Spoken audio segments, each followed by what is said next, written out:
ಭಟ್ಕಳದ ಹುರುಳಿಸಾಲ್ ಮನೆ ಒಂದರ ಮೇಲೆ ಅರಣ್ಯ ಇಲಾಖೆ ದಾಳಿ. ಬಾವಿಯಲ್ಲಿ ಅವಶೇಷ, ಫ್ರಿಡ್ಜ್ನಲ್ಲಿ ಮಾಂಸ ಪತ್ತೆ. ಕಾಡು ಪ್ರಾಣಿ ಬೇಟೆಯ ಶಂಕೆ, 21 ಕೆಜಿ ಮಾಂಸ, ಜಿಂಕೆಯ ಕೊಂಬು, ಹೇರ್ಗನ್ ವಶ.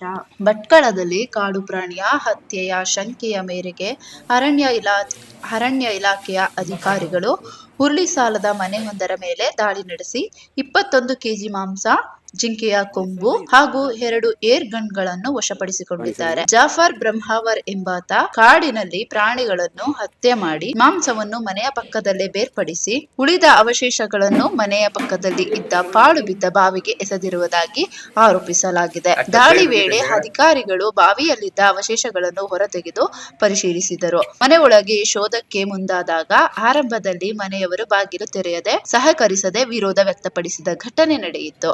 ಸುಮಾರು 6 ಗಂಟೆಗಳ ಕಾಲ ಅಧಿಕಾರಿಗಳು ಕಾದ ಬಳಿಕ ಬಾಗಿಲು ತೆರೆಯಲಾಯಿತು. ನಂತರ ನಡೆದ ಪರಿಶೀಲನೆಯಲ್ಲಿ ಫ್ರಿಡ್ಜ್ನಲ್ಲಿ ಸಂಗ್ರಹಿಸಿದ್ದ 21 ಕೆಜಿ ಮಾಂಸ ಪತ್ತೆಯಾಯಿತು. ಜೊತೆಗೆ ಜಿಂಕೆಯ ಕೊಂಬು ಹಾಗೂ 2 ಏರ್ ಗನ್ಗಳನ್ನು ವಶಪಡಿಸಿಕೊಳ್ಳಲಾಯಿತು. ಈ ಕುರಿತು ಆರ್ಎಫ್ಒ ವಿಶ್ವನಾಥ್ ನಾಯ್ಕ ಪ್ರತಿಕ್ರಿಯಿಸಿ, ಮೇಲ್ನೋಟಕ್ಕೆ ಕಾಡು ಕೋಣದ ಮಾಂಸವಾಗಿರುವ ಶಂಕೆ ಇದೆ. ಮಾಂಸದ ನಮೂನೆಯ ವಿಜ್ಞಾನದ ಪ್ರಯೋಗಾಲಯಕ್ಕೆ ಕಳುಹಿಸಲಾಗಿದೆ. ವರದಿ ಬಳಿಕ ಖಚಿತಪಡಿಸಲಾಗುತ್ತದೆ ಎಂದು ತಿಳಿಸಿದ್ದಾರೆ. ಆರೋಪಿ ತಲೆಮರೆಸಿಕೊಂಡಿದ್ದು, ಬಂಧನಕ್ಕಾಗಿ ಅಧಿಕಾರಿಗಳು ಶೋಧ ಕಾರ್ಯ ಮುಂದುವರಿಸಿದ್ದಾರೆ. ಕಾರ್ಯಾಚರಣೆಯಲ್ಲಿ ನಗರ ಠಾಣೆಯ CPI Diwakar MP, PSI Naveen Naik, ಗ್ರಾಮೀಣ ಠಾಣೆ ಪಿಎಸ್ಐ ಮಲ್ಲಿಕಾರ್ಜುನ, ಡಿಆರ್ಒಎಫ್ಗಳಾದ ಮಾರುತಿ, ಸಂದೀಪ್ ಸೇರಿದಂತೆ ಧನಂಜಯ ಮೊಗಾರೆ ಮತ್ತಿತರರು ಪಾಲ್ಗೊಂಡಿದ್ದರು.